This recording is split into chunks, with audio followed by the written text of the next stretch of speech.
Hello, I'm Cass and welcome to my very first wrap-up of 2025.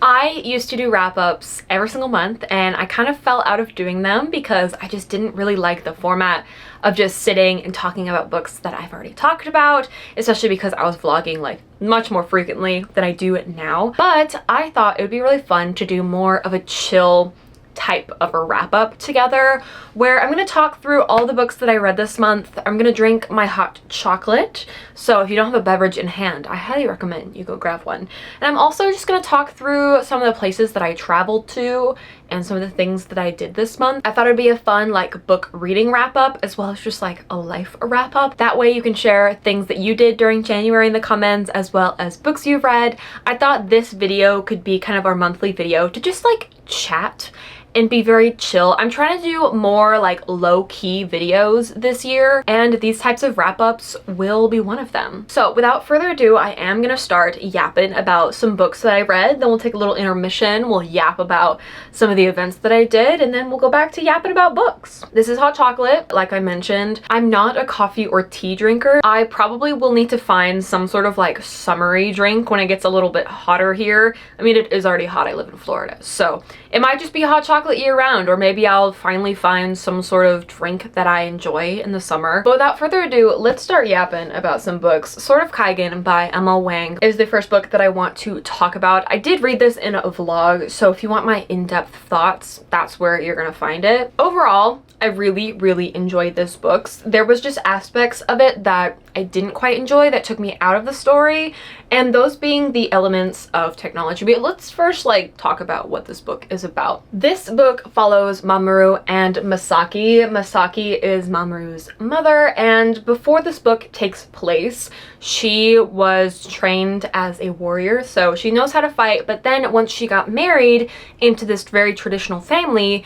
she put her sword away and she swore to just be a housewife because she was told that that is how she's gonna be content in this life, is to get married and have kids. And she had Mamoru. Mamoru is her eldest, and Mamoru is training as a warrior. Now, there has been peace. However, there were definitely looming threats of war on the horizon, and the war comes to Masaki and Mamoru. And it's a very gut-wrenching story. It's compared to the brutality of Poppy War, which I must agree with. And there's fantasy, like elemental magic elements, which were honestly some of my favorite parts. Mamoru's father had ice powers, and therefore Mamoru himself is able to wield ice, and it's really cool because they make like these swords out of ice and they use the snow and water to their advantage while fighting, and that is something else that was done so well in this book were the fight scenes. Now, Emma Wang is actually a black belt in I believe both Taekwondo and Karate. I am a recent yellow belt in Taekwondo, but we'll yap about that in a little bit. So I think she was really able to draw from her martial arts experience to make these fight scenes so realistic and so enthralling. One of my all-time favorite fight scenes ever are in this book. Truly, it was phenomenal. But like I said, things that took me out of the story were the inclusion of technology. The town in which Masaki and Mamoru are living in, it's a very traditional town without the use of technology, and someone comes and they start kind of introducing more technology. They know like things exist, they just don't typically have it in the village. And my problem with the technology is, right, this is a town of sword fighters, and I just found it hard to believe that they have the technology for like TV and for airplanes, but they didn't have that technology for any like missile weapons. And that kind of took me out because I don't believe that in this world of tech, there wouldn't be long-ranged weapons. I don't believe that such a traditional place would be met with the type of resistance that it was. I feel like since the technology exists, that weapons should have also have been developed. The logical part of my brain would not shut up about that. So those elements really annoyed me, but overall the story was well told. I was so devastated while reading this book. And then the other like minor gripe though I do have about this story is that it's marketed as a standalone, but apparently it's a prequel to an unfinished trilogy that I don't think she's ever going to finish. I'm pretty sure she explicitly stated that she's not returning to the Theonite universe. However, the latter half of this book, a huge chunk of it feels like it's just solely an Easter egg to lead into her series that already existed. Now, I haven't read her other books, and I don't know if I really plan to, especially because it's an incomplete series. Because it was marketed as a standalone, I was like, then why are we including all these like Easter eggs that just felt like it was starting a new plot for a sequel? But had I not known that it was a prequel, which honestly I didn't know when I was first reading it, that it was like a prequel to this series, it just leaves you kind of confused and like you missed something and that it left off really weird. But the first like 3/4 of the book are phenomenal and very well done. It's just the latter quarter that kind of throws me off. But overall, I did really enjoy it. Now, moving on to my next little duology that's under here. We're just gonna do a little bit of swapping. Can we see these?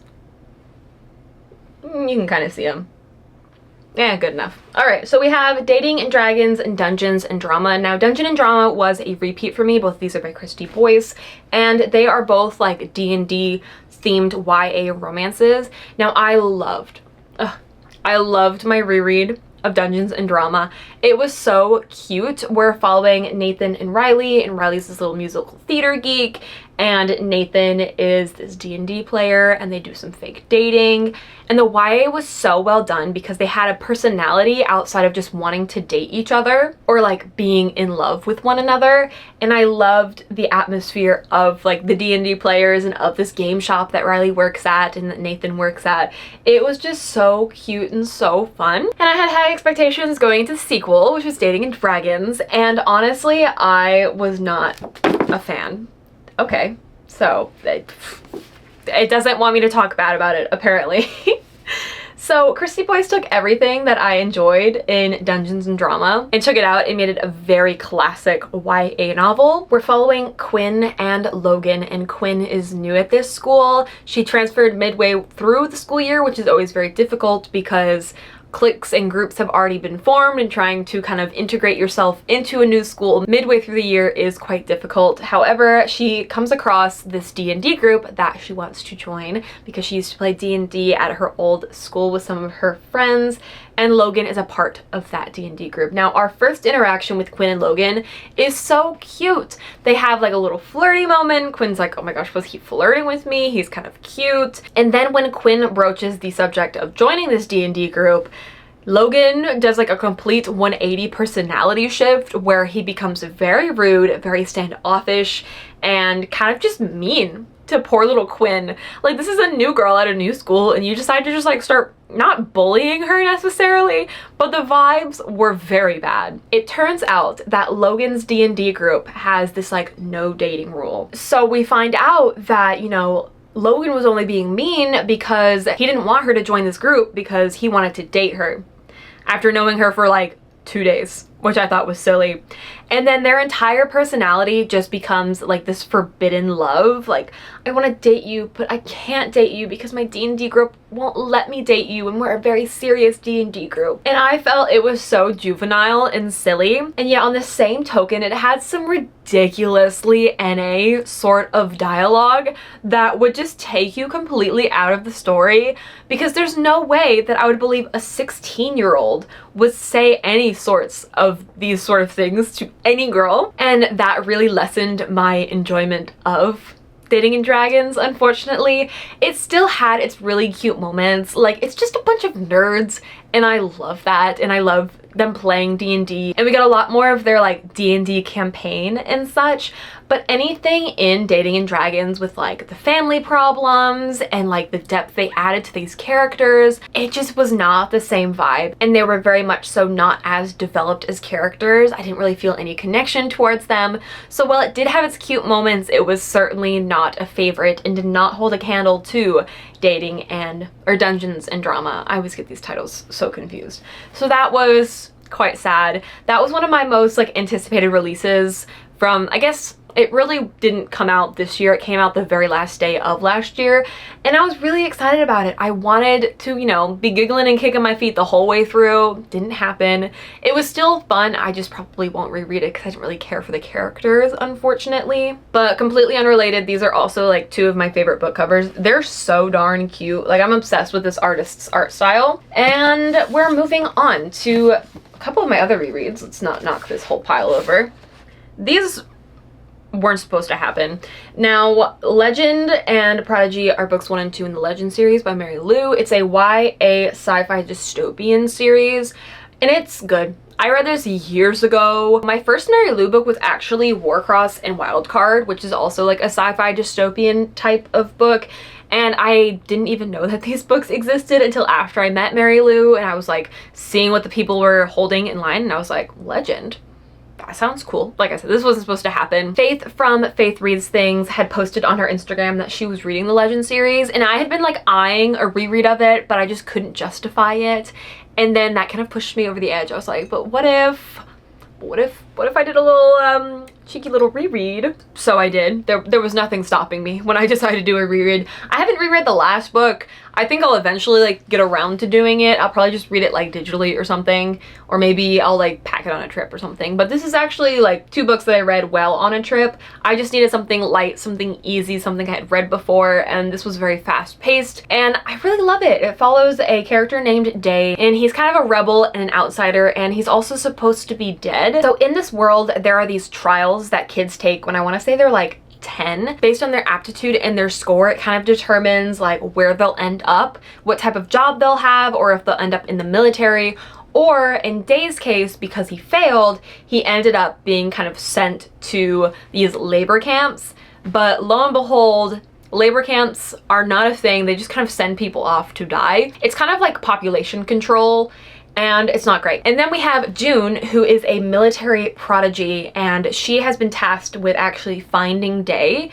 And that only happened because of a situation that occurred with her brother, and it kind of led her down this path. There is a little bit of romance. It is just so YA, and I love it. I really do love like the classic like dystopian early 2000s books. They're just really fun and so interesting, and the series is no exception. I don't really remember how it ends off. I have my thoughts, and I'm pretty sure I didn't like love it, but I did really enjoy my reread of Legend and Prodigy. And like I said, I read this while on a trip, which we're gonna talk about now. So I recently drove all the way to Georgia, and if you're like, Cass, why did you drive? Aren't you a flight attendant? Listen. I wanted my car because I literally ended up in a cabin with 16 people that I did not know. I got a last minute invitation to go to Castle Fair at Huhuberg Castle in Helen, Georgia, and also attend their Realm of Winter ball. And I just wanted my car because, again, I'm rooming with strangers and I didn't want to have to depend on anybody or ask anybody any extra favors to like drive me anywhere. And also I wanted like that little sliver of solitude because, again, I was rooming with people that I had never met before. But then the parking at the Airbnb was completely iced over because it had snowed in Georgia the week before. So I didn't even have my car. I ended up having to park at like some sort of parking lot down the mountain that we were staying on, and it was an ordeal. But anyway, it was so much fun. This castle is so cool. I've never been to a Ren Fair quite like this. It's called Castle Fair, so it's not really like a Renaissance festival, but it has a lot of like classic Ren Fair things, such as vending booths and demonstrations.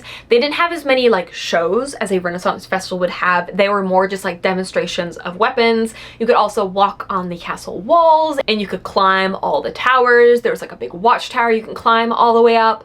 It was such a beautiful place. It was also freezing, and day 2 was super overcast and cold, and I was cold. I am not built for cold weather, but I persevered. It was so much fun. I also went to the ball, like I said. I got to learn how to waltz. I waltzed with one of the girls. It was really, really hard though, because I was wearing a hoop skirt in this dress with like really fluffy layers. So it was like tiny itty bitty steps, and I was like shuffling along. And we also did contra dances as a group, and that was probably my favorite part. Once again, really hard to move in this massive ball gown, but oh my goodness, it was a lot of fun. It was a really tiny venue though. That is my only critique, is the place where we danced. The ratio to space versus people that were there was not very balanced. I feel like it was really hard to have everybody dance, and then the tables that were on the edges shrunk the dance floor even more. So that was my only complaint, and I'm really excited for my next fantasy ball I have going on. So if you've been thinking about going to one, I definitely recommend. Now, in terms of other things I did this month, I went to Japan. casually, as one does. It actually was a last minute trip to visit one of my friends. He moved there a couple years ago now. It's like been a year and a half, I want to say, and it was like a perfect time where he was in between his jobs and it was the holidays, and I was like, perfect, let's visit Japan during one of the busiest holidays ever.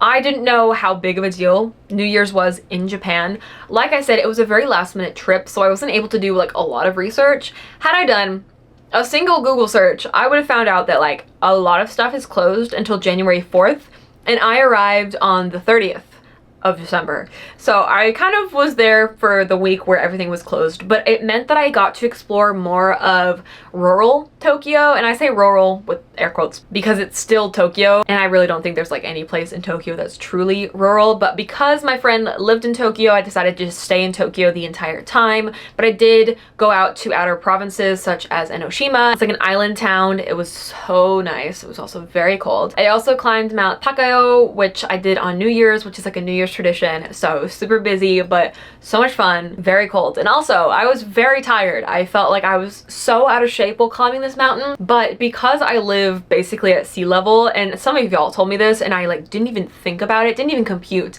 but I'm not used to the elevation, so climbing that mountain was difficult. And I thought, I like totally forgot that like elevation plays a big part when it comes to like oxygen. I also did an ungodly amount of shopping. I am so addicted to mystery boxes, guys, and they're cheaper over there. So, you know, if you think about it, I saved money by spending money because I was spending yen and not dollars. I also, like I mentioned earlier, had my very first belt testing from white belt to yellow belt in Taekwondo, and that was amazing. I got to break a board with my foot. That's probably like my favorite part of belt testing, and the fact that I got to do it with my Taekwondo girly, Karme. She's a recent friend and she's so fun, and we were just so in sync. It was so much fun belt testing with her, and we're gonna try to advance in all the belt levels together. We'll see how it goes. So those are some like core events that I did this month. So let me know some of like your favorite things that you've done this month. They don't have to be like massive trips or anything. It can also be like little things, like whatever you want to share. I'm more than happy to listen, and I just love like seeing what y'all do in your spare time, you know? Let's get to know each other a little bit more. Now, next up, we have a little bit of a reread of these first couple. Fourth Wing. I listened to the audiobook on reread. It was a fun time. This is definitely my favorite book in the Empyrean series. And then it's like a sharp decline down in terms of the quality of books, but you know, what can you do? On this reread, I remembered that I was like, oh my gosh, I do like this series, because when I read Iron Flame for the first time, I was, how you say? Not a fan. On reread, I enjoyed it a lot more. I think because I knew that Violet and Xaden, our two main characters, were insufferable this entire book, I was able to just enjoy it for what it was in terms of the plot and the dragons, and dragons are the only thing keeping me going with this series, guys. And it did develop the plot in an interesting way. The cliffhanger was very intense. And then we get to Onyx Storm, and I have an entire vlog where I read this book and I give like my in-depth thoughts and everything, but let's just say the worst part of the series, it was really boring for the first probably like 250 pages or so, and then things got interesting and I was having a really fun time, guys. Like, I was in it. I was like, oh, these characters are so fun. Granted, there are so many now, and I'm a little uninvested in like half of them. Violet and Xaden were still insufferable, but I kind of accepted it at that point. And then, guys, the last like 50 pages happened, and it like basically made this entire book completely obsolete. This book is just a filler book just to have a book, and I'm really sad about it, because I thought that with the end of Iron Flame, we did our world building, we did our characters being insufferable and fighting the entire time, but this book advanced not a single thing in the plot. We had characters dying, and I still was like, okay. So unfortunately, not the way I wanted the Empyrean series to go. I am delusional, and I will continue to read the Empyrean series until hopefully it improves or it's done. We've got 2 more books. We've got quite a wait. It'll be fine. And then the last book of this wrap up is actually Red Palace by June Her. This is a YA mystery fantasy novel, and it was fun. It wasn't anything too memorable. I liked the atmosphere. It really reminded me of The Apothecary Diaries, which is a current manga that I'm really loving, but it was kind of just an average read, and I enjoyed listening to the audiobook while I was doing things, but I don't really remember too many like character names or anything like that. It was a historical mystery. I think I accidentally said fantasy instead of historical. It was historical. It was actually based off of a true story, and researching a little bit more into that was actually interesting because I had never heard about this particular person and their history. So it was kind of a brutal book for YA in terms of what things were happening. It was very intense mystery because our main character's life was kind of in risk, and there was a bit of romance as well, but it didn't take away from the core of the story. It didn't like magically turn away from the history and the mystery aspect of it. It just added like a little bit extra, and it was cute, it was fun, but it wasn't like super duper memorable for me. Those are the 9 books that I read this month, as well as the couple events that I did this month. Let me know what y'all think about this format of video as well. Like I said, I just wanted to do something a little bit low-key, more casual. I'm not going like too in-depth about a lot of these books because I did vlog basically every single one of these, or they were rereads for me, so there wasn't much for me to really like dive into. And sometimes in these wrap-ups I might just read a book and I'll be like, it was good, I enjoyed it, and we're gonna move on, because sometimes I just want to read to not have like super critical thoughts, and I'm trying not to vlog every single book to do that more. I just haven't really had time to read outside of the videos I've been making, so it would be nice to be able to actually do that and read, you know, more for fun, less for videos, but I still want to, you know, talk about the books that I read. So these are the 9 that I did read. I hope that you guys enjoyed. Like I said, please share some of your favorite books that you read from last month, as well as some fun things that y'all might have done. Honestly, you can say anything in this comment section. This was supposed to be a very chill video, and the comments are supposed to be equally chill. So I look forward to reading what y'all share, and I hope you enjoyed, and I hope to see you in the next one. Toodles!